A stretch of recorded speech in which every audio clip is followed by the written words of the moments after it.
যেতে হবে না নবদ্বীপ, বৃন্দাবন, হরিদ্বার, দক্ষিণ ভারত, পশ্চিম ভারত, কোথাও যেতে হবে না। হাজারবার কুম্ভ মেলায় স্নান করতে হবে না, যদি তুমি ঘরে জীবিত ভগবান পূজা করো। আর জীবিত ভগবান হলো যে যার ঘরের বাবা মা। যদি ওই দুটো চরণ ঠিক ঠিক ভজন করতে পারো, ভগবান বলছে ভক্তকে আমার কাছে আসতে লাগবে না। আমি ভগবান তীর্থ থেকে ছুটে যাব সেই ভক্তির গতি।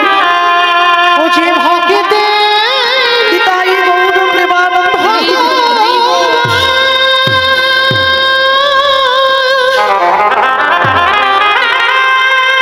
ও যে ভক্তিত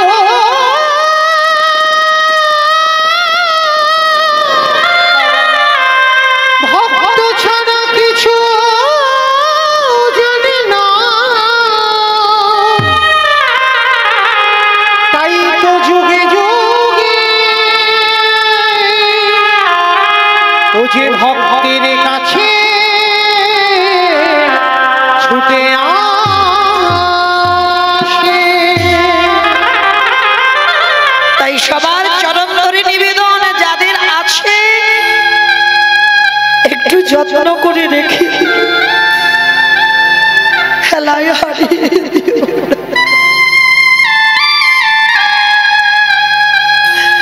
একবার যদি হারিয়ে ফেলো, হাজার দিন কাঁদলেও আর ফিরে পাবে। ভগবানের সমাজকে শিক্ষা দেবার জন্য আজকের পা ধোবার দায়িত্বটা নিয়েছে। শুধু পা ধোবাচ্ছে না, ভক্তদের এঁঠো পাতা পরিষ্কার করছে, আর তার ভিতরে ওই ভক্তদের থালা থেকে এঁঠো তুলে কৃষ্ণ আমার সারা গায়ে মাখছে। যুধিষ্ঠির মহারাজ আড়াল থেকে দেখে কৃষ্ণকে ডেকেছিল, কৃষ্ণ ভক্তদের পা ধোয়াচ্ছে, সেগুলো মেনে নেওয়া যায়। ভক্তদের এঁটো পাতাগুলো নর্দমায় ফেলছিস, মেনে নেওয়া যায়। কিন্তু কৃষ্ণ ভক্তদের এঁটোগুলো গায়ে মাখছিস কেন?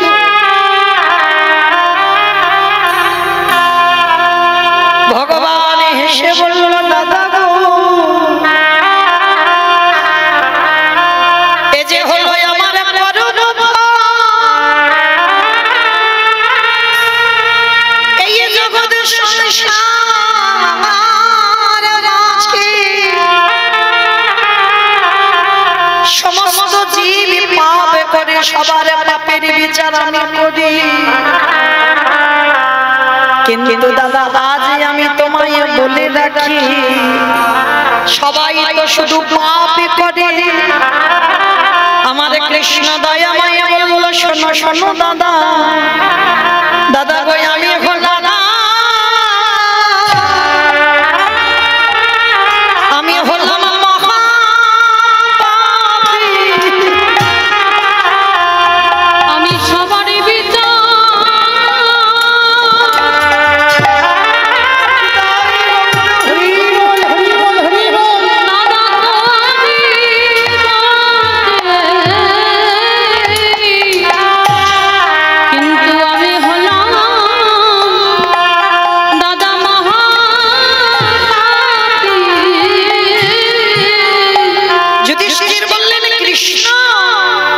নিজেকে পাপী বলছিস কেন? কি এমন অন্যায় করেছিস? ভগবান হেসে বলল, দাদা গো, পাপী আমি দাপরে কৃষ্ণ হয়ে করি নাই, করেছিলাম ত্রেতা যুগে রঘুপতি রামচন্দ্রের অবতারে। রাম অবতারে পাপ করেছিস। কি পাপ? বলে শোনো শোনো দাদা, আমি নিজের হাতে হত্যা করে আমি মহাপাপী, আমি নিজের হাতে হত্যা করলাম। যুধিষ্ঠির মহারাজ বলছে, কৃষ্ণ তুই কৃষ্ণ হয়ে অপরাধ করিস করিসনি, তাহলে কোন অবতারে? বলে দাদা রামচন্দ্রের অবতারে অপরাধ করেছিলাম। কি অপরাধ? বলে নিজের হাতে রাবণকে বধ করেছিলাম। হরি বল। কে করেছিল? রঘুপতি রামচন্দ্র। এই যে পূজাটা হচ্ছে মা, এটা অকাল বোধন। এই যে দুর্গা পূজা, এটা হচ্ছে অকাল বোধন। কে করেছিল? রঘুপতি রামচন্দ্র।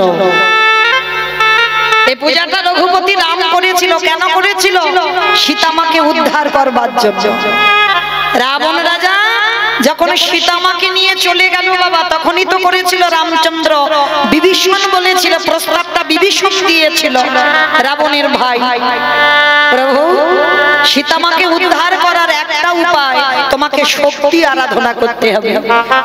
আর মায়ের পূজা যারা করে, এটাকে শক্তি আরাধনা বলে।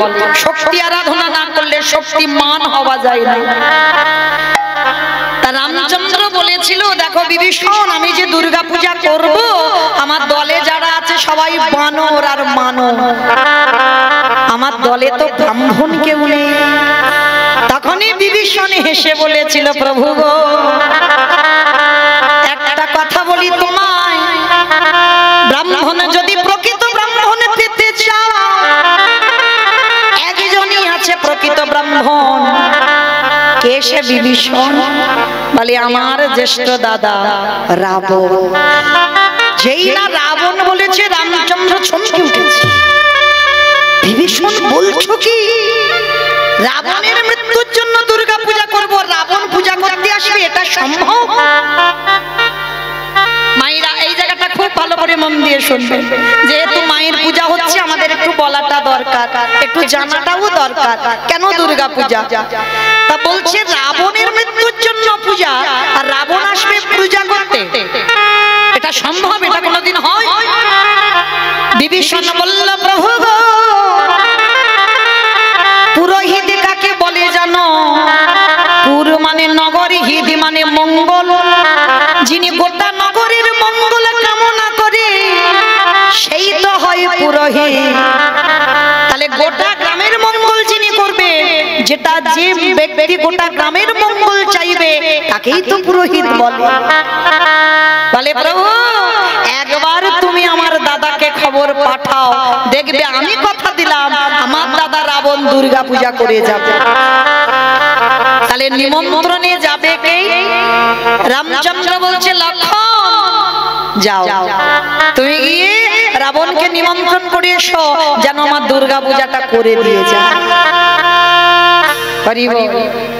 আর তখন রাবণ আর মন্দোদরী, তাদের দশাটা কেমন জানো? মন্দোদরী রাবণ রাজার বড় স্ত্রী, পাট রানী। রাবণের তো অনেক স্ত্রী, 10,000। 10,000 স্ত্রী ছিল, তার মধ্যে প্রথমা আমার মন্দোদরী মা পঞ্চসতীর মধ্যে একটা সতী। সেই মন্দোদরী মা 1 লক্ষ ছেলে আর 1.25 লক্ষ নাতি হারিয়ে কাঁদছে। কি গো মায়েরা, একটা ছেলে হারালে বলি আর ভগবানের ডাকবো না? আর রাবণের 1 লক্ষ ছেলে আর 1.25 লক্ষ নাতি, বংশী আর কেউ নেই বাতি দেওয়ার মতো। মন্দোদরী কাঁদছে। আর ঠিক সেই সময় লক্ষণ আসছে, কিন্তু মনে মনে লক্ষণের ভয় একটা আছে। কি ভয় জানো? রাবণকে নিমন্ত্রণ করতে গিয়ে আর আমাকে একা পেয়ে যদি মারামারি শুরু করে দেয়। ওই জন্য কি করেছে বাবা, চুরি করে একটা কোমরে লুকিয়ে, মানে তীর ধনুক নিয়ে যায়নি তো, নিমন্ত্রণ করতে কেউ তীর ধনুক নিয়ে যায়? যায়নি তো, কোমরের ভিতরে করে চুরি করে একটা ছুরি নিয়ে গেছে, মানে যদি লড়াই করে ওই ছুরিটা নিয়ে একটু লড়তে পারবে। তা রামচন্দ্র তো অন্তর্যামী ভগবান, বুঝতে পেরে গেছে। পুরোহিত নিমন্ত্রণ করতে যাচ্ছ, তুমি আমার কোমরের মধ্যে ছুরি নিয়ে যাচ্ছ, ফেলে দাও, নিয়ে যেও না। আমি বলছি তুমি নিমন্ত্রণ করে এসো, তোমার সঙ্গে যুদ্ধ দ্বন্দ্ব কিছু হবে না। কিন্তু তথাপিও লক্ষণ মনে মনে ভয়, দাদার কথা শুনলো না, চুরি করে নিয়ে গিয়েছিল ছুরিটা, কেউ জানে না, লুকানো ছিল। এইবার দরজায় গিয়ে লক্ষণ ডাকছে, মা মা। যেই না মা মা আওয়াজ শুনতে পেয়েছে, মন্দোদরী পাগলিনী এলু থেলু বেশে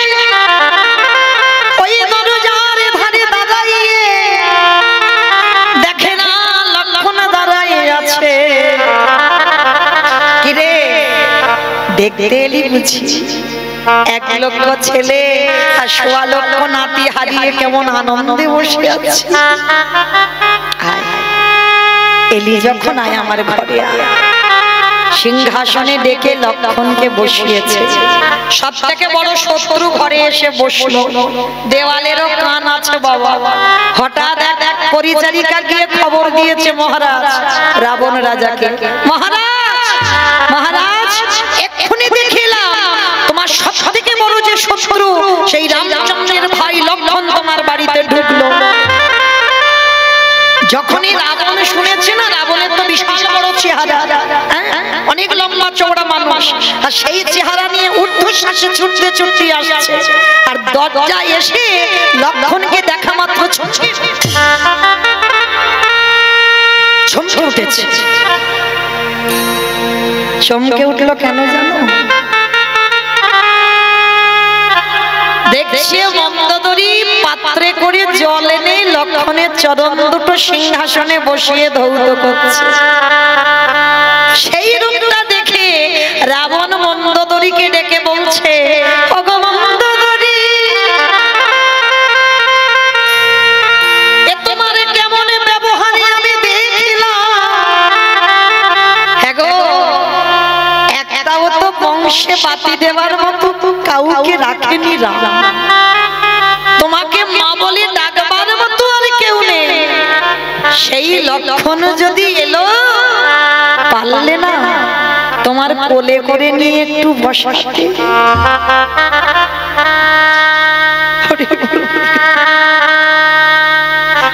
পারলে না তোমার কোলে করে বসাতে, সিংহাসনে বসাতে হলো। আর হ্যাঁ গো, তোমার চোখের জলের এত অভাব পড়ে গেল, লক্ষণকে সিংহাসনে বসিয়ে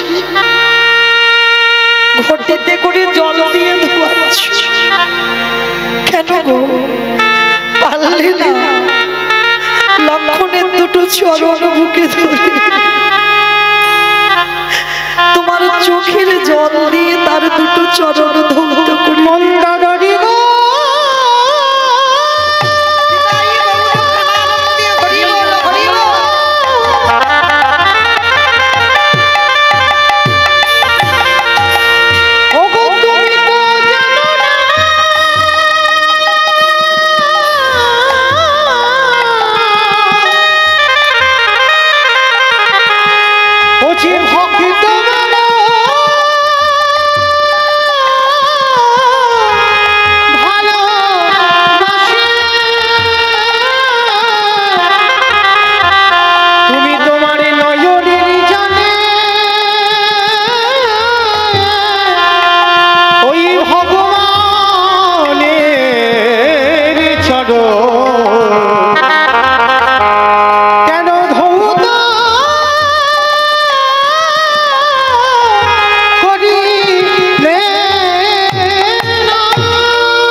সেই রাবণ এসে দুটো হাত বাড়িয়ে বলছে, লক্ষণ আয়, একটু আমার বুকে আয় তো দেখি। লক্ষণকে ডাকছে রাবণ, একটু আমার বুকে আয় তো দেখি। জানিস তোর দাদা আমার সব ছেলে নাতি পুতিকে ধ্বংস করে দিয়েছে, কেউ নেই। আমার এই বুকের ভিতরে না একটা আগুন জ্বলছে, আই তো দেখি। তোকে একটু বুকে জড়িয়ে ধরলে আমার আগুনটা নেভে কিনা, আয় একটু বুকে। রাবণ হাত বাড়িয়ে আছে লক্ষণকে বুকে নেবে, কিন্তু লক্ষণ যেতে পারছে না। ভগবানের ভাই হয়েও এত ভয়, যখন যেতে পারছে না রাবণ বলছে, কি রে আসতে পারছিস না মানে? পুরোহিত নিমন্ত্রণ করতে এলি, আবার কোমরে লুকিয়ে ছুরি নিয়ে এসেছি। কি গো মায়েরা, যারা যারা শুনছো ভেবে দেখেছো রাবণের ভজনটা কেমন? ছুরিটা লুকানো আছে সেটাও রাবণ বুঝতে পেরে গেছে। ফেলে দে, আমার কাছে এলি আবার কোমরে ছুরি এনেছিস কেন? ফেলে দে। আস্তে আস্তে হাত থেকে পড়ে গেছে। রাবণ প্রশ্ন করলো, বল কেন এসেছিস? লক্ষণ মাথা নিচু করে বলছে আমার দাদা দুর্গা পূজা করবে, ওই জন্য পুরোহিত পাচ্ছি না, তোমাকে পুরোহিত হিসাবে নিমন্ত্রণ করতে এলাম, আমার দাদা দুর্গা পূজাটা করে দিয়ে আসো। যেই না কথাটা বলা, রাবণ হেসে বলছে দাঁড়া, আমি একটু ভালো করে ভিতর থেকে গুছিয়ে গুছিয়ে আসি। লক্ষণ কথাটা শুনে মনে মনে ভাবছি এ বেটা বুঝি আমার কথাটা বুঝতে পারে। কি মনে মনে বলছিস? আচ্ছা আগে বলতো দেখি তোর দাদা দুর্গা পূজাটা করছে কেন? রাবণ জিজ্ঞেস করছে লক্ষণকে, তোর দাদা দুর্গা পূজাটা করছে কেন? বলে আমার দাদা দুর্গা পূজা করছে রাবণের মৃত্যুর জন্য। মানে তার সামনে দাঁড়িয়ে তার কাছে বলছে রাবণের মৃত্যুর জন্য দুর্গা পূজা। তা রাবণ বলছে দাঁড়া, আমি তাহলে ভালো করে একটু সেজে গুজে আসি। লক্ষণ ভাবছি এ বেটা কি পাগল, ওর মৃত্যুর জন্য দুর্গা পূজা, আবার কথাটা শুনে বলছে আমি গুছিয়ে আসি, তার মানে বুঝি বুঝতে পারিনি আমার কথা, একটু ভালো করে বলবো। শোনো রাবণ, আমার দাদা, আমার জ্যেষ্ঠ দাদা দুর্গা পূজা করছে রাবণের মৃত্যুর জন্য। যেই না কথাটা দ্বিতীয়বারে আবার লক্ষণ বলল, সঙ্গে সঙ্গে রাবণ বলে বলেন চুপ কর, তুই কি মনে করলি আমি কিছু বুঝতে পারি? আমি খুব বুঝতে পেরেছি, তোর দাদা আমার মৃত্যুর জন্য দুর্গা পূজা করছে, কিন্তু তোর দাদা কি এটা জানে আমি যদি একবার গিয়ে পূজায় বসি আর তোর দাদা যার নামে সংকল্প করে পূজায় করবে তৎক্ষণাৎ তার মৃত্যু হবে? দাঁড়া আমি যা ভালো করে গুছিয়ে নিয়েছে। এইবারে মন্দোদরী লক্ষণের কাছে করজোড় করে লক্ষণের কাছে আঁচল পেতে চাইছে, খোকারে রে আমার স্বামীকে নিতে এসেছিস দুর্গা পূজা করে দেবে, আর এটাও আমি জানি দুর্গা পূজায় যাবে ও আর ফিরবে না। তা মা বলে তো ডাকলি, তোর কাছে একটা জিনিস চাইবো, দিবি বাবা? লক্ষণ বলল মা গো,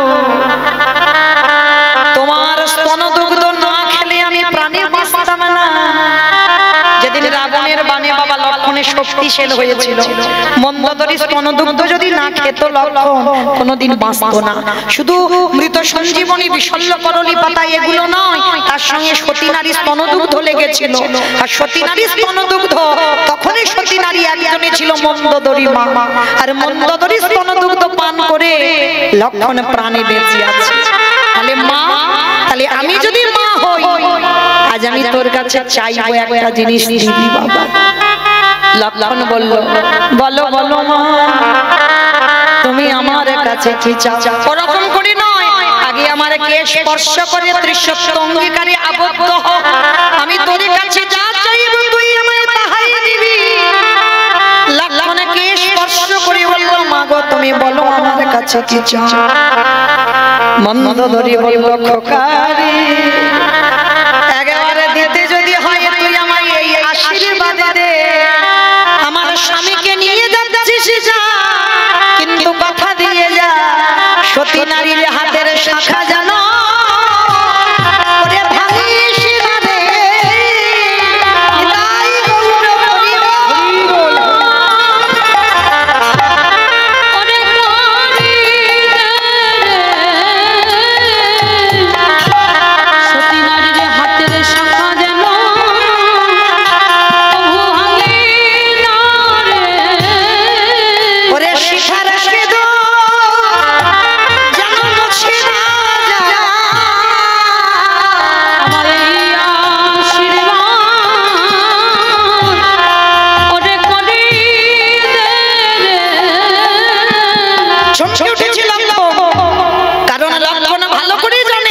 রাবণ দুর্গা পূজায় যাচ্ছে মানে আর ফিরবে না, ওই নবমীর রাত্রিতে রাবণ বধ হবে, ভালো করে জানতো।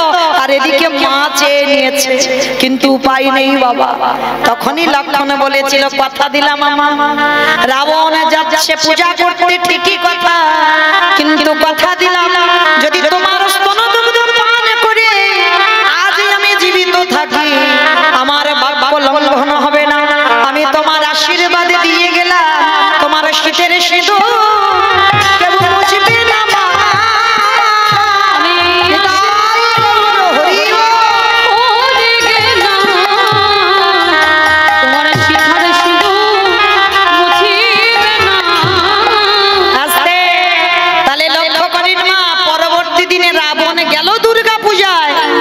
ফিরে আসেনি।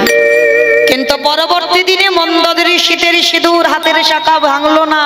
পরবর্তী দিনে এই মন্দোদরীর এমন চরিত্র ছিল, লঙ্কার মাটিতে রানীমা বলতে একজনকে মানত, সেটা মন্দোদরী মা। পরবর্তীতে বিভীষণের সঙ্গে বিবাহ হলো, কিন্তু বিভীষণের সঙ্গে বিবাহ হলে কি হবে? শুধু সমাজের মঙ্গলের জন্য। শীতের সিঁদুর হাতের শাখা পড়েছিল, কিন্তু বিভীষণের সঙ্গে আর কোনো সম্পর্ক ছিল না, শুধু সমাজের মঙ্গলের জন্য মন্দোদরী মা বাধ্য হয়েছিল, জগতের মঙ্গলের জন্য। কিন্তু সতী নারী যারা হবে, স্বামী ছাড়া, সে যত অসৎ হোক, স্বামী ছাড়া কাউকে আর মন দিতে পারবে না। কিন্তু বিভীষণের সঙ্গে বিবাহ শুধুমাত্র একটাই কারণে হলো, প্রজাদের মঙ্গলের জন্য, প্রজাদের ইচ্ছা পূরণের জন্য। তাহলে লক্ষ্য করে দেখেন বাবা, সেই রাবণকে মেরে রামচন্দ্রের মাথা থেকে পায়ের নখ পর্যন্ত পাপী হয়ে গেল। আর সেই পাপ ধুচ্ছে কবি কৃষ্ণাবতারে যুধিষ্ঠির রাজস্বয় যোগ। যারা যারা শুনছেন বুঝতে পেরেছেন না? যেখান থেকে গিয়েছিলাম আবার ঘুরে ফিরে সেখানে এলাম। তার যুধিষ্ঠির যজ্ঞে ভগবান কৃষ্ণ পা ধোয়ার কাজ করছে। অগ্নিদেব, পবনদেব, বরুণদেব, ইন্দ্র, ইন্দ্রাণী, ব্রহ্মা, সাবিত্রী, শিব, দুর্গা সব পরপর লাইন দিয়ে আছে। আর কৃষ্ণ একে একে ডাকে পা ধোয় আর যজ্ঞের ভিতরে ঢোকায়। এমন সময় জগৎ জননী মা দুর্গা আমার বাবাকে ডাকছে, প্রাণনাথ, এদিকে এসো, এইদিকে এসো। আমার বাবা তো একটু ভোলে ভালা। বাবা বলছে, পার্বতী কি ব্যাপার, আমায় ডাকলে যে বড়? পার্বতী বলছে, প্রাণনাথ চলো এবার আমাদের লাইনে দাঁড়াতে হবে, কৃষ্ণ পা ধোয়াবে, পা দুটো একটু ধুইয়ে নি।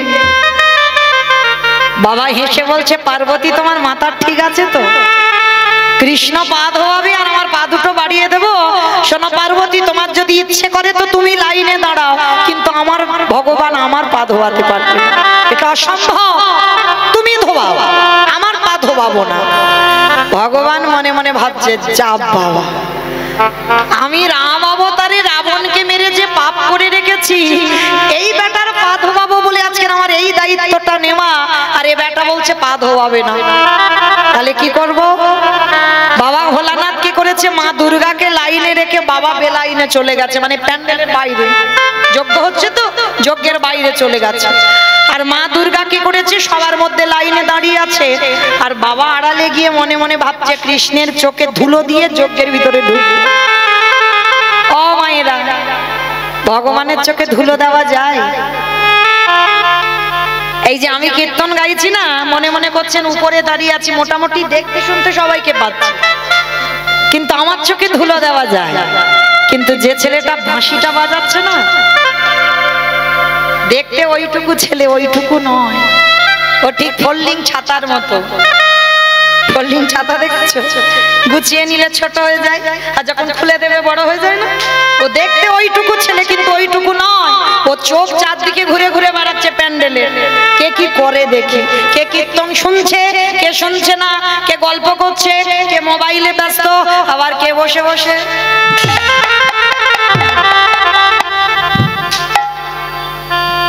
আমি নয়, ভগবান দেখছে, আর দেখে হিসাব করে খাতা কলমে বাড়িতে পৌঁছে দেবে। তো এইবার ভগবান কি করেছে লক্ষ্য করেন, হেঁট হয়ে সবার পা ধোয়াচ্ছি, আর বাবা প্যান্ডেলের বাইরে গিয়ে মনে মনে ভাবছে, কৃষ্ণের চোখে ধুলো দিয়ে যজ্ঞে যাব, কিন্তু কি করে ধুলো দেব? আর ভাবতে ভাবতে বাবা কি করেছে জানো, ধুম করে একটা কুকুর হয়ে, আর কুকুর হয়ে মনে মনে ভাবছে, এই তো সুযোগ, ওই ভগবান পা ধোয়াচ্ছে, ওর পায়ের তলা থেকে গলে ভিতরে চলে যাবে। আর ভগবান ইচ্ছা করে পা দুটোকে আরো ফাঁকা করে রেখেছে যাতে ঢুকতে সুবিধা হয়। ওর মতো চালাক তো পৃথিবীতে কেউ নাই, সবার সঙ্গে চালাকি হয়, ওর সঙ্গে কি হবে? তো এইবার ভগবানের চোখ তো ঘুরছে, দেখি বেটা কি করে।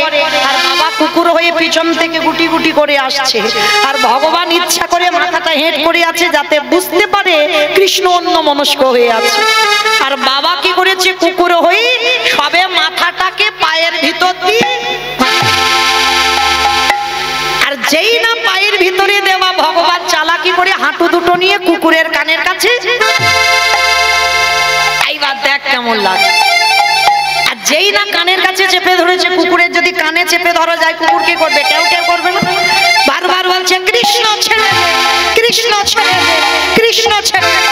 বলে ছাড়বো বলে ধরি নাই। হে বৈষ্ণব গোসাই,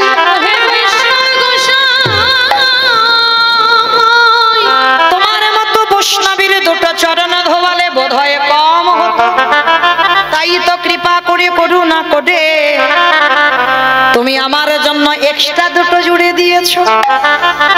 আমার বুঝেছো? শিব ঠাকুরের কটা পা? দুটো পা। আর কুকুরের কটা পা? কুকুরের 5টা পা। ওর ডায়মন্ড হারবারে বুঝি হয় 4টে পা। তাহলে ভগবান বলছে শোনো, আমি ভেবেছিলাম দুটো পা ধোবালে বোধহয় ঠিক হবে, কিন্তু তুমি আমার কথা ভেবে আরো দুটো এক্সট্রা জুড়েছো। এবারে দাও দাও ছাড়ো, তুমি বাগাই দাও। নিতাই গৌর হরি বল, হরি বল।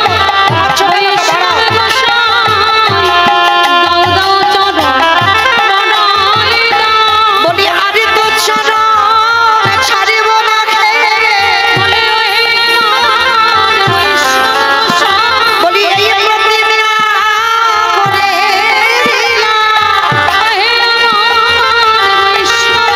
যেন চরণ ছাড়া করো হে। নিতাই গৌর হরি বল, হরি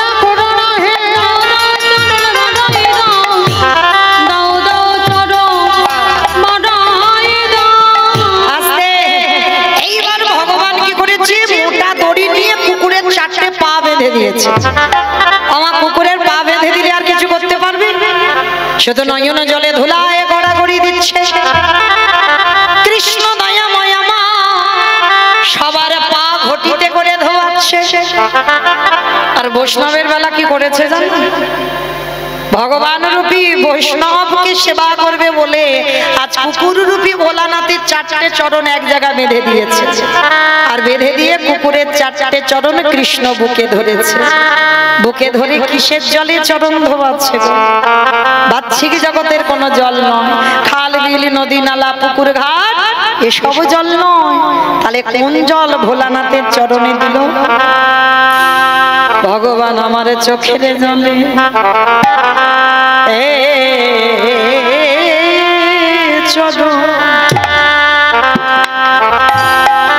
চরণ ধোবা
আমি কথা দিলাম আগত কলিযুগে আমি আর শিব হব না। আমাইরা যেখান থেকে এসেছিলাম আবার সেখানে চলে যাচ্ছে, মনে পড়ছে তো?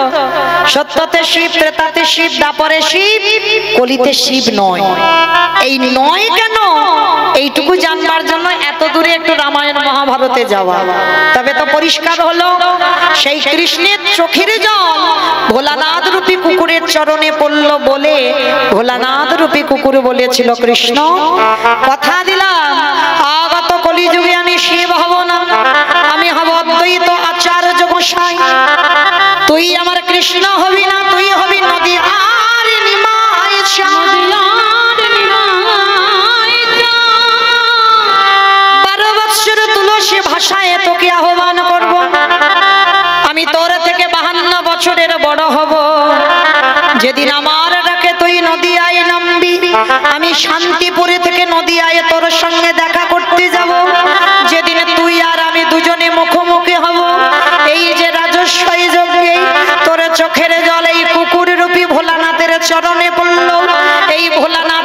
কাছে ঋণী হয়ে গেল।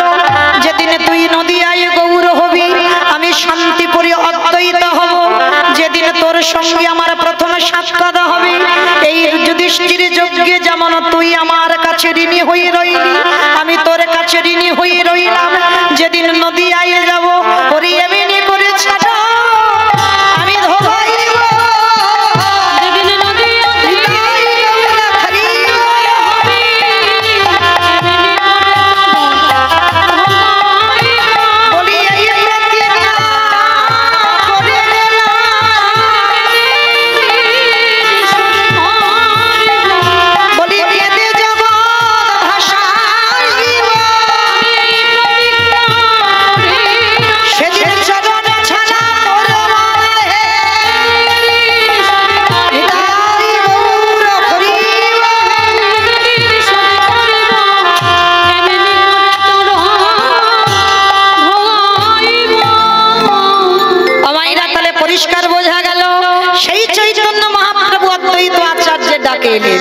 ভালো করে মা মন দিয়ে শুনবেন, অনেক কিছু জানতে পারবেন। সংসার জীবন কি করে করতে হয়, সংসারে থেকে ভজন হয়। একটা কথা শুধু মনে রাখবে, কলিযুগে সংসার ধর্ম বড় ধর্ম। সংসার ত্যাগ করে ভজন করা সোজা, সংসারে থেকে ভজন করে দেখাও। ছেলে বলবে আমায় দাও, পরিবার বলবে আমায় দাও, আত্মীয় পরিজন বলবে দাও দাও দাও, আর সেই দাও দাওয়ের মধ্যে থেকে তোমার ভজন করে বেরোতে হবে, তবেই তুমি বড় ভক্ত। যার জন্য দেবর্ষি নারদ সংসার করেনি, কিন্তু কলিযুগে ঘোর সংসারী শ্রীবাস হলো। আর সেই শ্রীবাস মালিনীকে বিবাহ করে একটা পুত্রের জন্ম দিল, যার নাম হলো কৃষ্ণদাস। কলিতে সংসার করে ভজন করতে হবে, হ্যাঁ। তবে সংসারেছি বাবা, সার কিন্তু কারোর হয়। এই যে আপনারা আমরা সবাই বলি না আমরা সংসারী গো, সংসারী না, তুমি সার নয়। প্রথমে বলেছে কীর্তন নারকেল, কি গো মাইরা, এই যে বড়াই করে বলছে সংসার করছি সংসার করছি, সার হচ্ছে সংসেজেছি, আমরা সংসেজেছি, সার হয়নি। সার কখন হবে? অমাইরা ঢেকি দেখেছো? ঢেকি দেখেছো? এখন আর তো নেই, সব ঘরে ঘরে মিক্সচার মেশিন হয়েছে, ঢেকি লাগে না। কিন্তু তখনকার দিনে সেই পৌষ সংক্রান্তিতে পিঠে পুলি হতো, তখন ঢেকিতে মা চাল কুটাতে যেত, দেখতাম তখন অনেক ছোট। তো সেই ঢেকি যারা দেখেছি আমরা, ঢেকির গড়ের কাছে দেখবেন একজন বসে থাকে, চাল হোক গম হোক যা কিছু দেবে ওই ঢেকির গড়েতে, আর দুইজন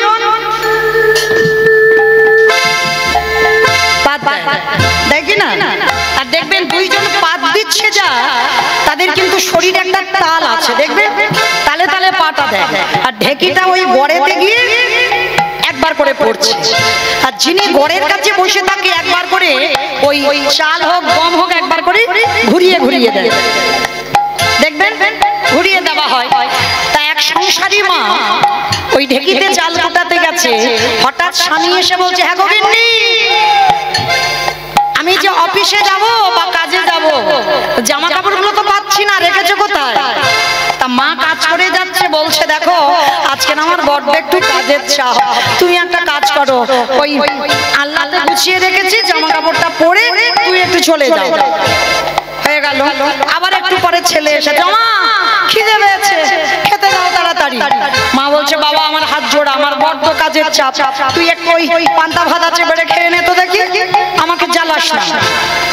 আস্তে মা এত কথা বলে যাচ্ছে, বলো তো দেখি মার মনটা কোথায় আছে? মার মন নাকি ফোনের দিকে আছে? বলো কোথায় আছে? হ্যাঁ, ঢেকি গড়ের দিকে। মন কিন্তু স্বামীর দিকে যায়নি, মন ছেলের দিকে যায়নি, মন আছে গড়ে। কেন? গড়ে যদি মনটা না থাকে বাবা, হঠাৎ এসে ঢেকিটা পড়বে, যদি অন্য মনস্ক হয়ে যায়, আর ঢেকি যদি হাতে পড়ে যায় তাহলে কি হবে? হাত ফুলে হরিবোল হয়ে যাবে। হ্যাঁ, ওই জন্য ভয় সবসময় গড়ের দিকে মনে রেখে ছেলে সংসারের জন্য কথা বলে যাচ্ছে, কিন্তু মন ছেলের দিকে যায়নি, মন স্বামীর দিকে যায়নি। তত্ত্বটা কি বোঝালো? যারা আমরা সংসার জীবনে ডুবেছি, সংসার সমুদ্রে হাবুডুবু খাচ্ছি, দেহটাকে রেখে দাও সংসারে। ছেলেকে সংসারে দাও, দেহটাকে সংসারে দাও, ছেলের দিকে দেহটা দিয়ে দাও, স্বামীর দিকে দেহটা দিয়ে দাও, কিন্তু খবরদার মন যেন না যায় স্বামীর দিকে, মন যেন না যায় ছেলের দিকে, মন যেন ঢেকির গড় সমান গোবিন্দ চরণে থাকে। আর যে যে সংসারী ঢেকির গড় সমান গোবিন্দ চরণে মনে রেখে দেহটা সংসারী দিয়ে সংসার করতে পারবে, তারই অচিরে কৃষ্ণ প্রাপ্তি হবে। গোবিন্দ সেবা করলে অচিরে কৃষ্ণ প্রাপ্তি হবে। তাহলে চলো আজকের লীলার মধ্যে সবটাই জানতে পারবো আমরা, সংসার জীবনে থেকে কি করে ভজন করা যায়। মায়াবতী ঘোষ আর দ্বিজ ঘোষ, এদের দুই লোকের সংসার মাধুকরী করে যা কিছু পায় ভগবানের সেবায় লাগায়। একদিন মায়াবতী হঠাৎ স্বামীর চরণ ধরে একটা প্রার্থনা, স্বামী জীবনে তোমার কাছে কিছু চাই, আজ আমি কিছু চাইবো, তুমি দেবে। সে কি গো মায়া, এত বছর আমাদের সংসার, জীবনে কোনোদিন কিছু চাওনি, তা আজকের কি এমন হলো তুমি চাইছো? স্বামী বলছিলাম কি, আজকে তুমি আছো আমি আছি, আমার প্রভুর সেবা হচ্ছে। যেদিন আমরা দুই লোকে থাকবো না, আমার প্রভুর সেবাটা দেবে কে গো? যখনই কথাটা বলা,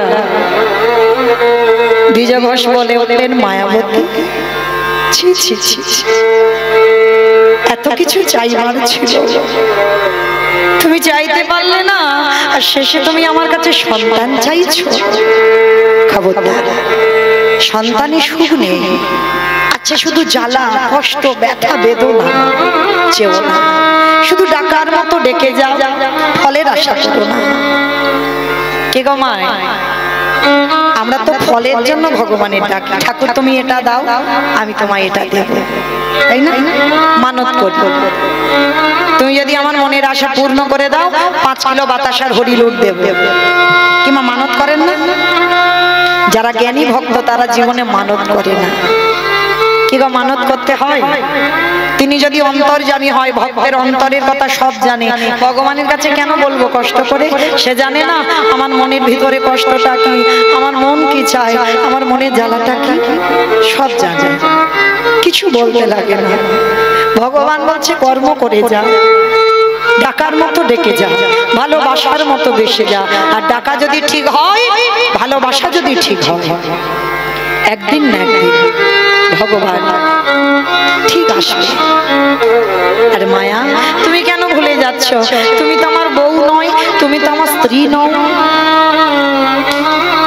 কি গো মা, এখানে আমরা এতগুলো নারী জাতি আছি, আমিও একজন নারী জাতি। এখানে যারা আমরা আছি আমরা সবাই বউ, আমরা স্ত্রী, আমরা সহধর্মিনী অর্ধাঙ্গিনী এখানে হতে পারিনি।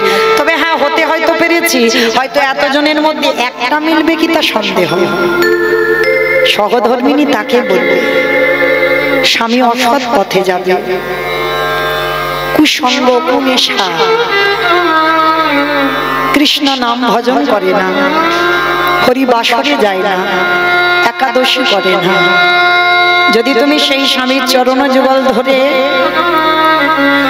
স্বামীকে কৃষ্ণ ভজনে ঠেলে দিতে পারো, তবেই জানবে তুমি হয়েছে সহধর্মিনী। স্বামীর ধর্মের কাজে সাহায্য করতে হবে। আজকে লক্ষ্য করে দেখি, মায়াবতী মা বলল, বেশ তুমি যখন বলছো আমি আর ভগবানের ডাকবো না, বলবো না, জামাই কিছু ছাড়ো, চল চল, সময় হয়ে গেছে, প্রভুর আরতি করতে হবে, তুমি জোগাড় করে দেবে, আমি ভগবানের পূজায় বসবো, আমি ভগবানের আরতি করব। বেশ চল চল চল। স্বামী স্ত্রী দুজনে মিলে ভগবানের সেবা পূজা করে। বলো কেন আমারে মা বলে না আমি কেঁদে কেঁদে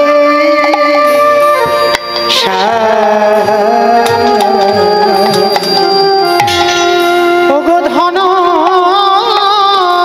রতন সহিনা আমি তুমি কৃপা করো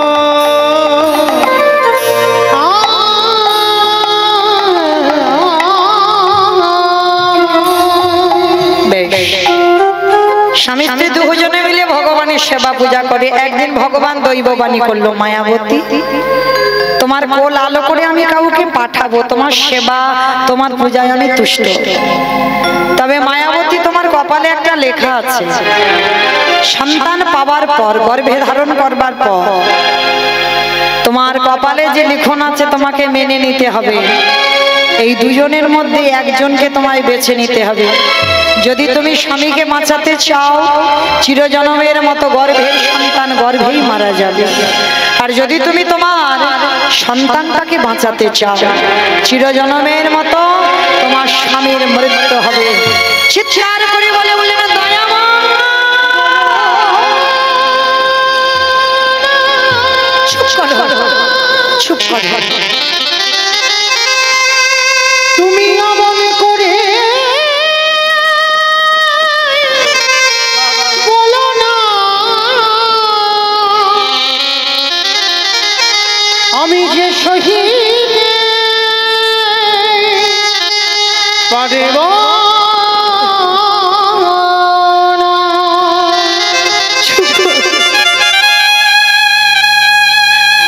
সন্তান চেয়েছি আমার জন্য নয়, সন্তানে চেয়েছি আমার অবর্তমানে তোমার সেবার জন্য। আর তার জন্য তুমি আমার কাছ থেকে স্বামী কেটে নেবে না? মা, এটাই তোমার অদৃষ্টি লেখা। সন্তানকে রাখতে গেলে তোমার স্বামীর মৃত্যু হবে, আর স্বামীকে বাঁচাতে গেলে তোমার সন্তানের মৃত্যু হবে। বলো তুমি দুজনের মধ্যে কাকে চাও? যাকে চাইবে আমি তোমার কাছে তাকেই দেব।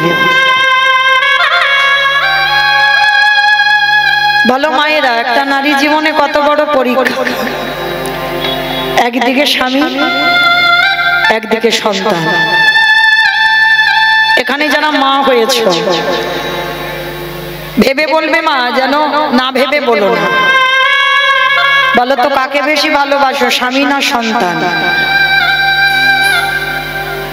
বিচার বিবেচনা করে ভালো করে ভেবে বলবেন, স্বামী না সন্তান? সন্তান পাবার পর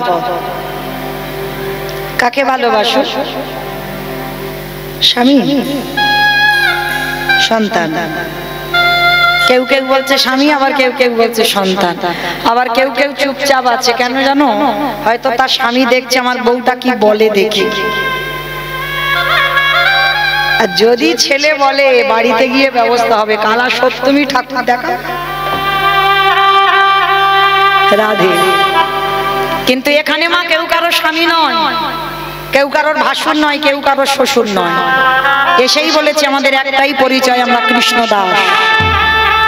কোনো মায়ামোহ সংসার আমাদের নয়, আমরা কৃষ্ণের সংসার করব। তাহলে এখানে বলতে হবে ভেবে বিচার করে। বেশিরভাগ মা, যদি ভোট করা যায় বাবা, বেশিরভাগ মা বাবা লিখে দেখাবে, বলতে যদি নাও পারে লিখে দেখাবে, আমি সন্তান ভালোবাসি, স্বামী ভালোবাসি।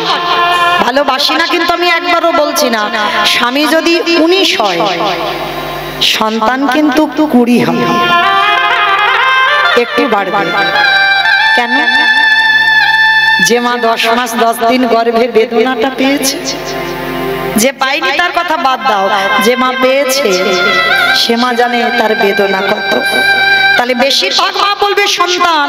এখানে মায়াবতী তো সন্তানের জন্ম দেয়নি মা, তবুও কিন্তু বলেছিল তুমি আমার সন্তানকে বাঁচাও। কেন না? তার সন্তান চাওয়ার কারণ একটাই, আমার অবর্তমানে আমার সন্তান তোমার সেবা করবে। তাহলে দয়াময় তোমার সেবার জন্য যদি আমার বৈধব্য জ্বালা পেতে হয় আমি হাসতে হাসতে রাজি।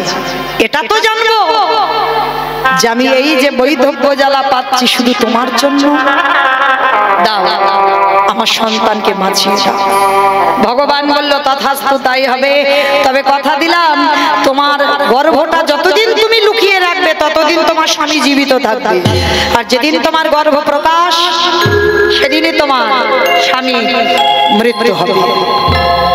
যখনই কথাটা বলল বলার সঙ্গে সঙ্গে দৈববাণী করে চলে গেল ভগবান। অনুভব করলো মা গর্ভবতী, কিন্তু কাউকে বলল না, বোঝালো না। হঠাৎ একদিন দুপুরবেলা দ্বিজ ঘোষ বলে উঠলো, মায়াবতী এত আনন্দের কথা, এত সুখের কথা তুমি আমার বলার প্রয়োজন মনে করলে না? বলো না, কেন প্রয়োজন মনে করলে না? কিসের জন্য প্রয়োজন মনে করলে না? মায়াবতী কেন, কি অপরাধ করেছিলাম? তুমি যেমন মা ডাক শুনতে চেয়েছো, আমি তো কোনোদিন বাবা ডাক শুনতে চাই। আমারও কি মনে আশা জাগেনি কেউ আমায় বাবা বলে ডাকুক? কেন বলনি আমায়? দ্বিজ ঘোষ বলে যাচ্ছে আর এদিকে মায়াবতী ঢুকরে ঢুকরে কাঁদছে।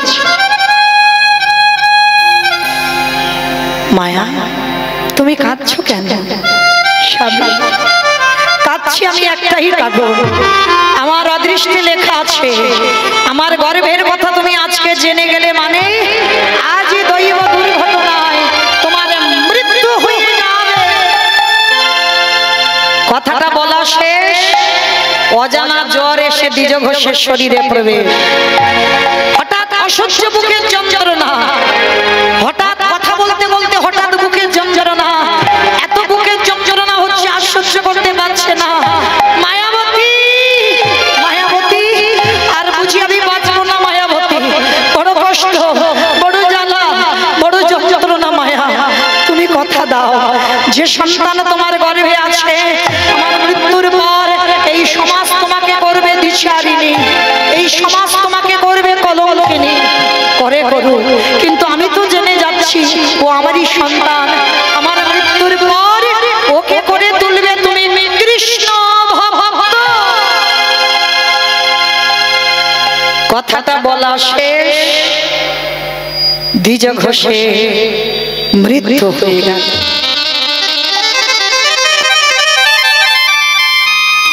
ও মায়েরা, সন্তান ভালোবাসি বলে এই নয়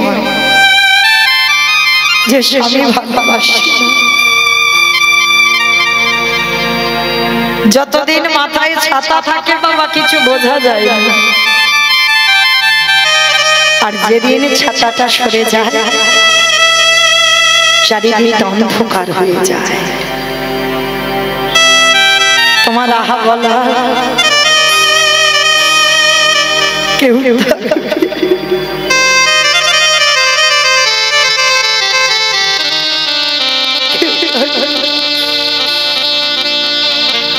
দ্বিজ ঘোষের মরা মাথাটাকে কোলে করে নিয়ে আছে। গ্রামের লোকজনেরা এসে বলে উঠলে, তুই দিশারিণী, তুই কলঙ্কিনী, তোর গর্ভে পাপের কথাটা শুনেই তো তোর স্বামীটা মরল। ও মায়েরা, যে কথাটা স্বামী মরার আগে বলে গেল সেটাই মায়াবতী কাউকে বোঝাতে পারলো না যে সন্তান পাপের নয়। সবাই দূর দূর করে তাড়িয়ে দিয়েছে। মায়াবতী স্বামীর মাথাটা ধরে বলছে, দয়াময় কে বলেছিল এমন সুখের সংসারে দিতে? সব দিয়ে যদি কেড়ে নেবে, কে বলল সংসারে? ওগো দয়াময়,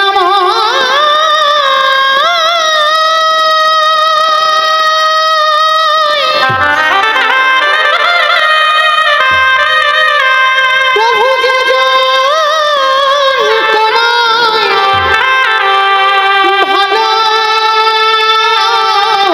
ভালোবাসে, তারে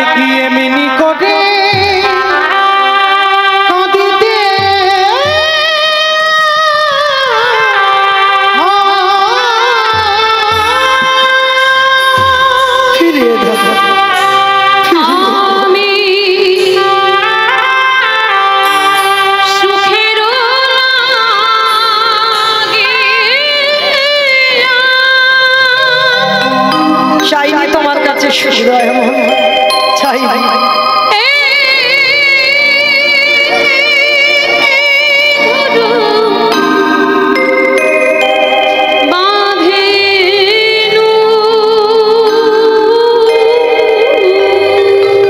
কেন কেটে নিয়েছো আমার কাছ থেকে কেন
গজনের জলে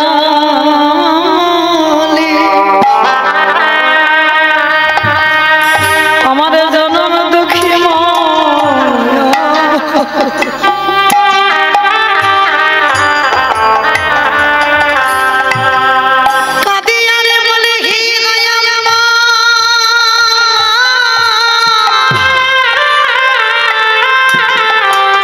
তোমার যারা ভালোবাসে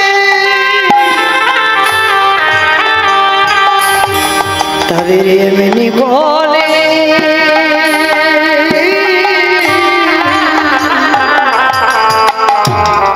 কাঁদিতে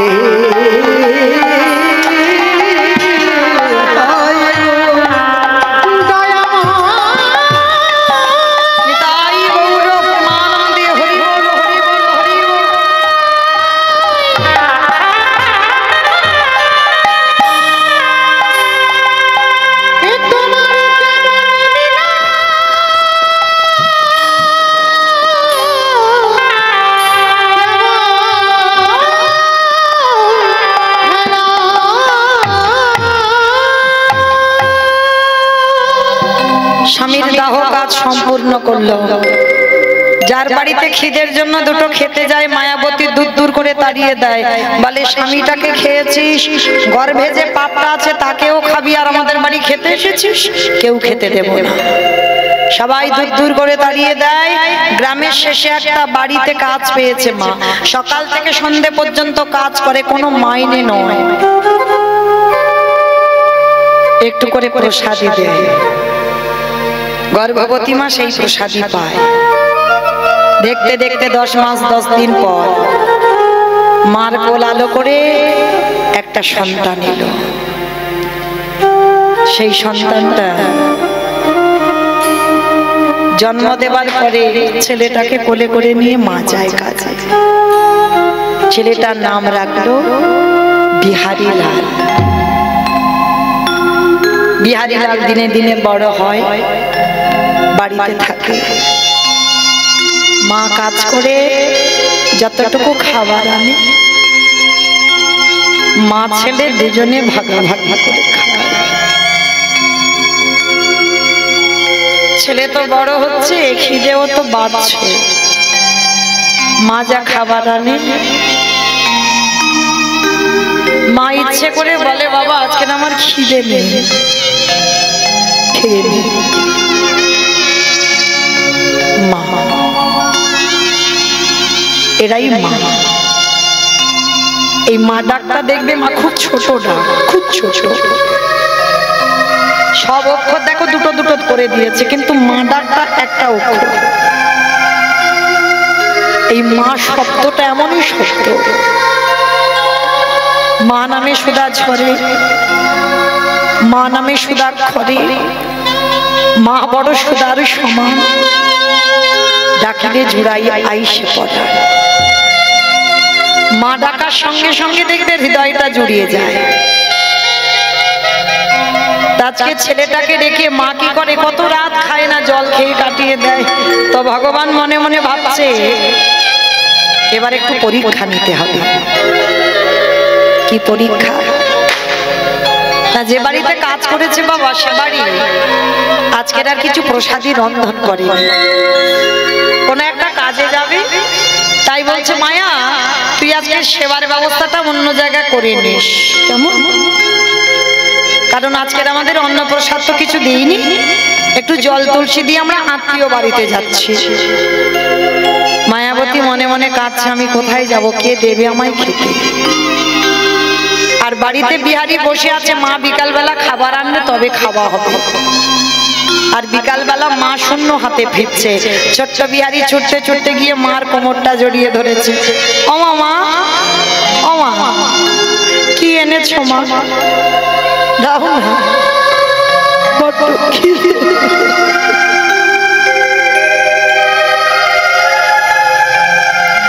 বড্ড খিদে পেয়েছে।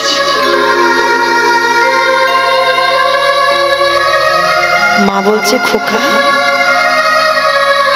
একটা কাজ কর, আজকে রাতটুকু একটু জল খেয়ে কাটিয়ে দে না বাবা।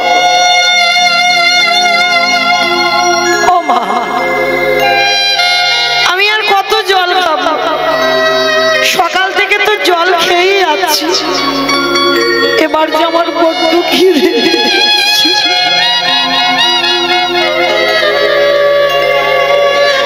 আর যে বাড়ি না, আমার কিছু খাবার এনে দাও না।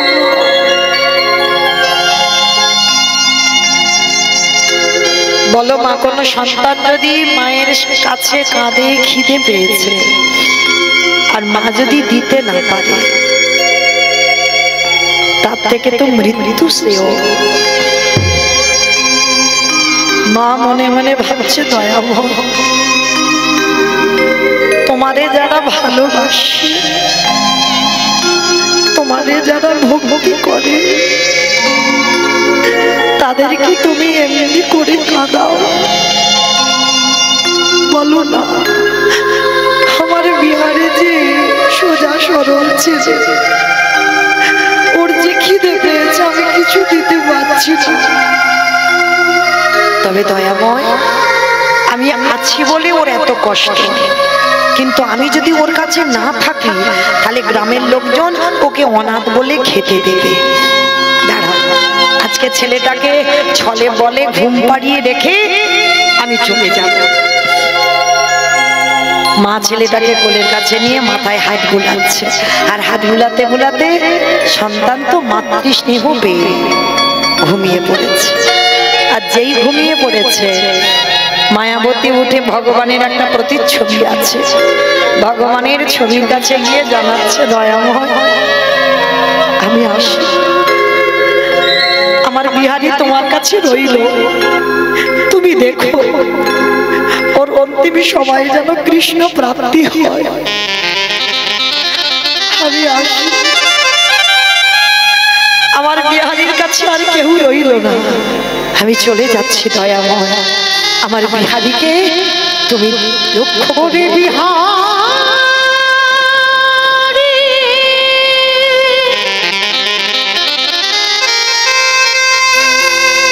আমি চলে যাই,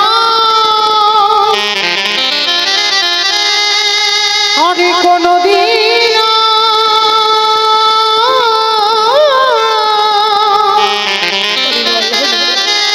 ফিরে আসব না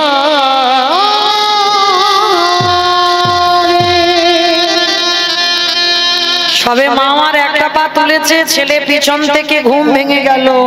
মার আঁচলটা চেপে ধরে বলল, মা কোথায় চলে যাচ্ছ? কোথায় চলে যাচ্ছ? মা, আমি খাবার চেয়েছি বলে তুমি আমায় ফেলে রেখে চলে যাচ্ছ। কথা দিলাম আর জীবনে বলবো না মা খিদে পেয়েছে, আমি জীবনে বলবো না আমায় কিছু খেতে দাও, কিন্তু তুমি আমায় ছেড়ে চলে যাবো না। আমি কথা দিলাম মা, আমি যতদিন বেঁচে থাকবো আমি তোমার কাছে খাবার জন্য কাঁদবো না, কিন্তু তুমি চলে যাবো না। তুমি চলে গেলে কে আমায় ঘুম পাড়াবে, কে আমায় মানুষ করবে? আমি কার কাছে থাকবো? আমি কাকে মা বলে ডাকবো? তুমি তো আমার মা, তুমি তো আমার বাবা, তুমি তো আমার সব। আমি কোনো দিন আর খেতে চাইবো না।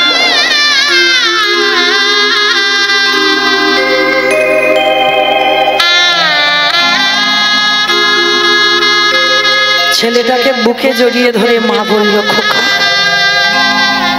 যাব না, ছাড়ো না, মরতে হলে তোকে নিয়ে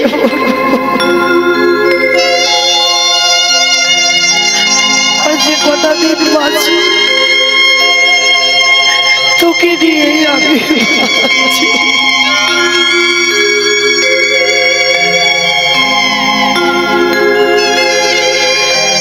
মায়াবতী বলল, দয়াময় দুঃখ দাও, কষ্ট দাও, তাতে আমার দুঃখ নেই, কিন্তু ঠাকুর সহ্য করবার মতো ক্ষমতা আমার জীবন নদী নাইয়া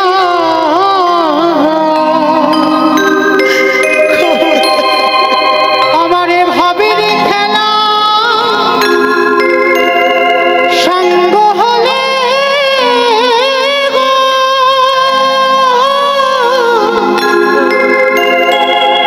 দিও পারে করে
আজকে সেই বিহারী লাল বলে উঠলো, মামা এবার আমি একটা কথা বলবো তোমায়।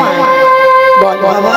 আচ্ছা আমি দেখি আমার বন্ধুরা তো সব কত বড় লোক, তারা গোটা গোটা চালের অন্ন পায়, মা আমাদের কি কৃষ্ণ পারে না একটু বড় লোক করে দিতে? মনে রাখবে মা, শিক্ষাটা সবার আগে মা দেয় সন্তানকে। শিক্ষা পাঠশালায় গিয়ে প্রথম শিক্ষা সন্তানের নয়, প্রথম শিক্ষা তার মা। যেই না বিহারী বলেছে, মামা আমার ভগবান কি পারে না আমার একটু বড় লোক করে দিতে, সঙ্গে সঙ্গে মা মুখে হাত চাপা দিয়ে বলছে, চুপ খবরদার বলবি না, একবারও বলবি না।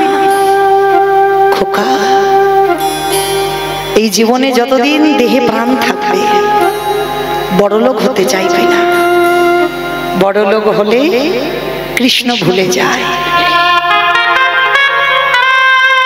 এটা বাস্তব, মিলিয়ে নেবেন না। বড় লোক হবে, টাকা পয়সা হবে তো কৃষ্ণ ভুলবে, ভুলতে বাধ্য। আর যত গরিব থাকবে, যত কাঙাল থাকবে, দিন আনবে দিন খাবে, তত আমার কৃষ্ণকে ভালোবাসতে জানবে বেশি। যত তালা বাড়বে তত জ্বালা বাড়বে। দেখবেন যখন একটা কালীর ঘর ছিল, অল্প রোজগার ছিল, ভগবানকে ভালোবাসতেন, সংসারে সুখ থাকবে। আর যখন টাকা রাখতে রাখতে রাখতে রাখতে টাকার পাহাড় হবে, কোন ব্যাংকে টাকা রাখবে হিসাব পাবে না, জায়গা জমি টাকা পয়সা গাড়ি বাড়ি কিছু অভাব নেই, কিন্তু ভগবান জীবন থেকে তোমার সুখ কেড়ে নেবে। এটা বাস্তব, নিতে বাধ্য। ভগবানের কাছে একটা জিনিস চাইবে, দয়াময় না চাইতে অনেক কিছু দিয়েছ, কিন্তু জীবনে যেন তোমায় ভুলে না যায়। তুমি কেমন ছিলে সেই দিনটা যদি তুমি ভুলে যাও, ভগবান বলে না দিয়ে ধন বুঝে মন ভরে নিতে কতক্ষণ। যা যা কিছু তৈরি তোমার ভগবানের তৈরি, আর ভগবান যদি মনে করে একটা সেকেন্ডে তোমার কাছ থেকে সব কিছু কেড়ে নেবে। তাহলে যদি ভগবানকে ভালোবাসতে চাও, একটাই কথা বলো, পৃথিবীতে আমার কিছু চাই না, আমি শুধু তোমারই চাই। জায়গা জমি টাকা পয়সা এই মুহূর্তে যেন আমি পড়ে না যাই, আমি যেন তোমার চরণ ছড়ানো করি। আমি সারাদিন আমি যেন তোমার চরণ ভুলে না যাই। তো আজকের বিহারী মা, বিহারী যেই না বললো বড় লোক হবো, মা শেখালো জীবনে বলবি না বাবা, গরিব থাকলে কৃষ্ণ কাছে থাকে, আর বড় লোক হলে কৃষ্ণ ভুলে যায়। এটা আমার কথা নয়, ভগবান বারে বারে বলেছিল। মহাভারতে কুন্তি চেয়েছিল না কৃষ্ণের কাছে, কৃষ্ণ জীবনে আমাকে তো সব দিলি, আমি রাজার মা হলাম, আমার যুধিষ্ঠির রাজা হয়ে গেল, আমার সব রইল, কিন্তু কৃষ্ণ রে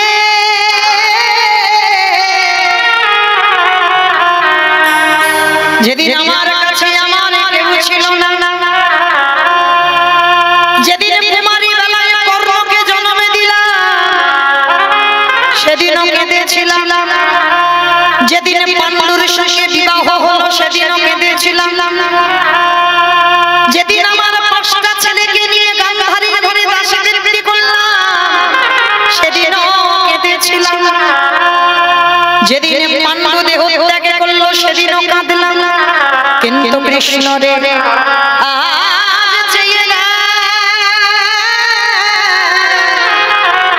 আমার যুধিষ্ঠির রাজা হলো, আমি রাজার মা হলাম, আমার সোনা দানা টাকা পয়সার কিছু অভাব নাই, আমি রাজার মা হলাম, কিন্তু কৃষ্ণ রে আমার এখনো সব আছে। দেখে আমি একটা সম্পদ হারাইয়ে ফেললাম। কৃষ্ণ বলছে পিসিমা কি হারিয়েছো? কৃষ্ণ যেদিন আমার কাছে কেউ ছিল না, দুঃখ ছিল, সেদিন আমার কাছে আমার কৃষ্ণ ছিল। আমি রাজার মা, আমার ছেলেরা বড় লোক হলো, সোনা দানা টাকা পয়সা ঘর বাড়ির কিছু অভাব নাই, কিন্তু কৃষ্ণ রে আমি কৃষ্ণ চরণ হারা হারাইলা। কৃষ্ণ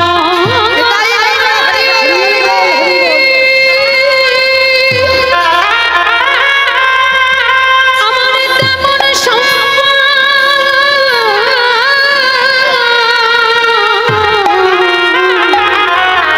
নানা তাহি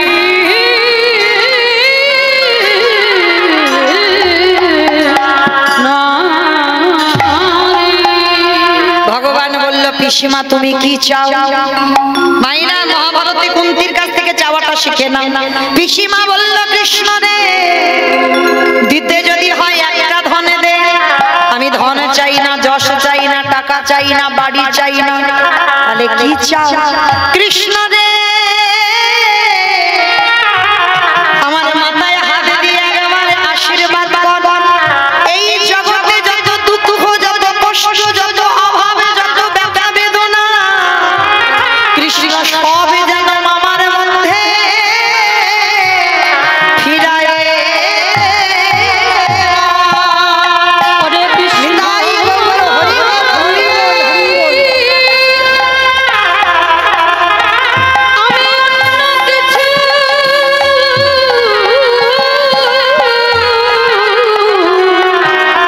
নানা চাহি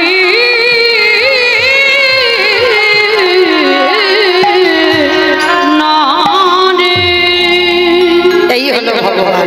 তথাস্তু তাই হবে। তুমি দুঃখ কষ্ট অভাব ব্যথা বেদনা পাবে কেন? ওইগুলো থাকলে কৃষ্ণ কাছে থাকে। ও মাইরা ভগবান একেই বলে। ভগবান কত দয়ালু দেখবেন। যারা গীতার ছবিটা দেখেছেন, একবার গীতার পাতার ছবিটা দেখেছেন? এখন বলে যাচ্ছি, বাড়িতে গিয়ে একবার দেখে নেবেন গীতার পাতার ছবিটা। দেখবেন ভগবান ঘোড়ালা লাগাম ধরে আছে, আছে না সবার সামনে?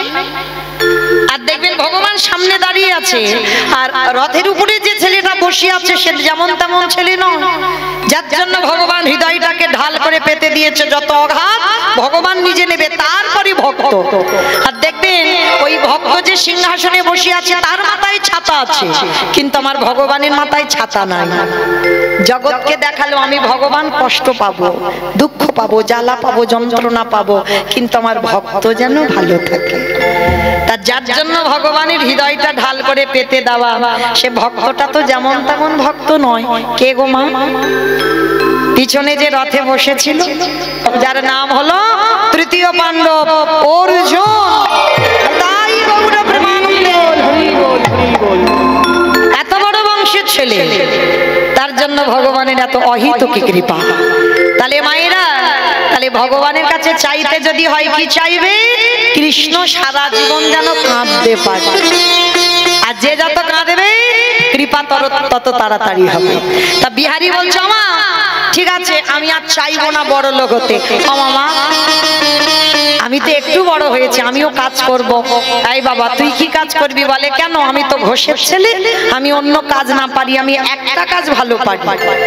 ওমা ঘোষেদের একটা জাত ব্যবসা আছে, বলো তো কি ব্যবসা?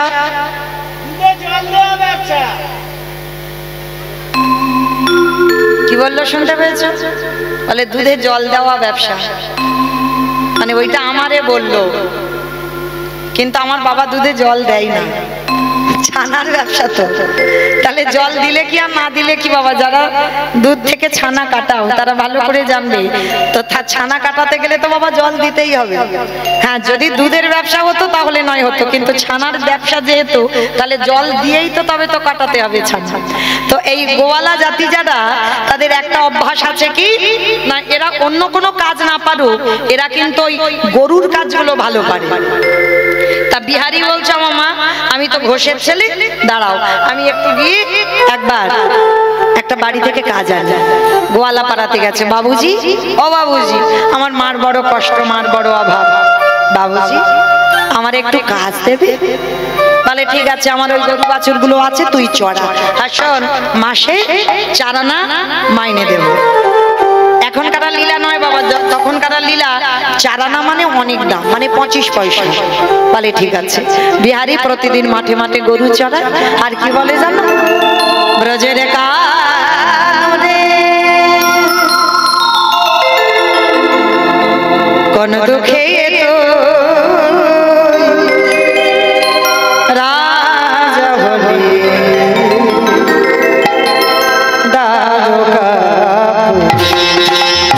উলুধ্বনি মাইক্রো রোজের কানুরে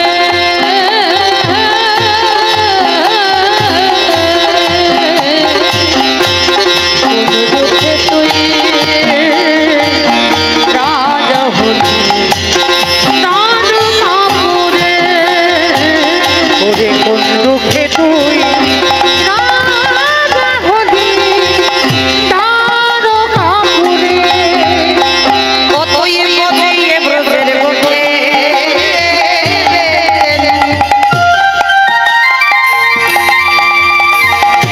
সাজাবি না আর কি হেলো বাজিয়ে রোজের গোছে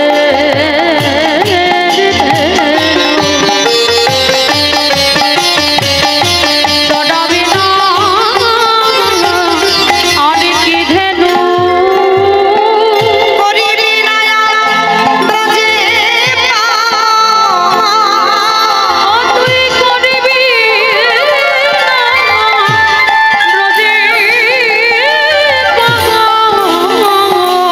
ভাসির সুরে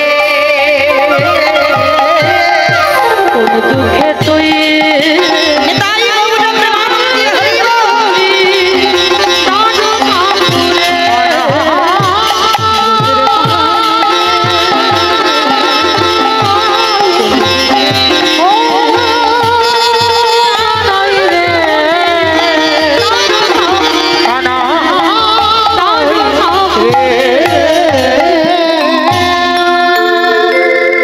বিহারী লাল গরু বাছুরগুলো নিয়ে যেই না বাড়ি ফিরছে আর ফেরার পথে বাবা যেমন আজকে আপনাদের গ্রামে কীর্তন হচ্ছে ঠিক এই রকম কাটোয়া কাঞ্চননগরে কয়েকজন ভক্ত নিয়ে পাঠক ঠাকুর ভাগবত পড়ছে তা ভাগবত পড়ছে তা ভক্তরা অনেক অনেক ভক্তরা বসে আছে বিহারী যেতে যেতে ভাবলো ওরে বাবা কত ভক্ত বসে আছে দেখি তো কি হচ্ছে যেই না বাবা বিহারীলাল গরুগুলো ছেড়ে দিয়েছে যে যার ঘরে পৌঁছে গেছে আর বিহারী দাঁড়িয়ে দাঁড়িয়ে শুনছে পাঠক ঠাকুর ওই ভাগবতের মধ্যে দিয়ে বাবা ওই গোষ্ঠলীলার কথাটা বলছে কৃষ্ণ সকালে গরু চড়াতে যায় আর বিকালে গরু চড়িয়ে ফিরে আসে বলছে বিহারী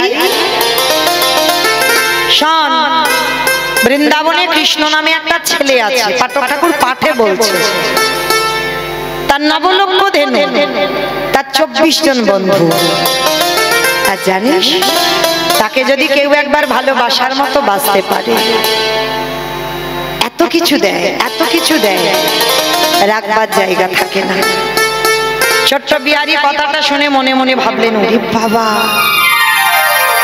তাহলে কেন মরতে আমি চারানা মাইনে কাজ করব কাজ যদি করতে হয় আমি কৃষ্ণের বাড়ি কাজ করব ও কিন্তু জানে না কৃষ্ণ মানে ভগবান ও জানে আমার মতো একটা ছেলে আমি গরিবের ছেলে কৃষ্ণ ভগবান বড় লোকের ছেলে তা বিহারী কথাটা শুনে ছুটতে ছুটতে মার কাছে গেছে ও মা মা কি রে বাবা ও মা শোনো যে বাড়িতে কাজ করছিলাম আমি কাজ ছেড়ে দিয়েছি কেন রে বাবা কাজ ছেড়েছিস ও মামা আমি একটা নতুন কাজ পেয়েছি কি কাজ পেয়েছিস বাবা শোনো মা আমি যে কাজটা পেয়েছি না ওই বৃন্দাবনে কৃষ্ণের বাড়িতে তার নবলক্ষ ধেনু আছে 24 জন বন্ধু আছে ওই অতগুলো গরুর মধ্যে আমি 2-4টে চড়াবো আর 24 জন বন্ধুর মধ্যে আমি একজন হব আর জানো মা ওকে নাকি ভালোবাসলে এত কিছু দেয় নাকি রাখবার জায়গা থাকে না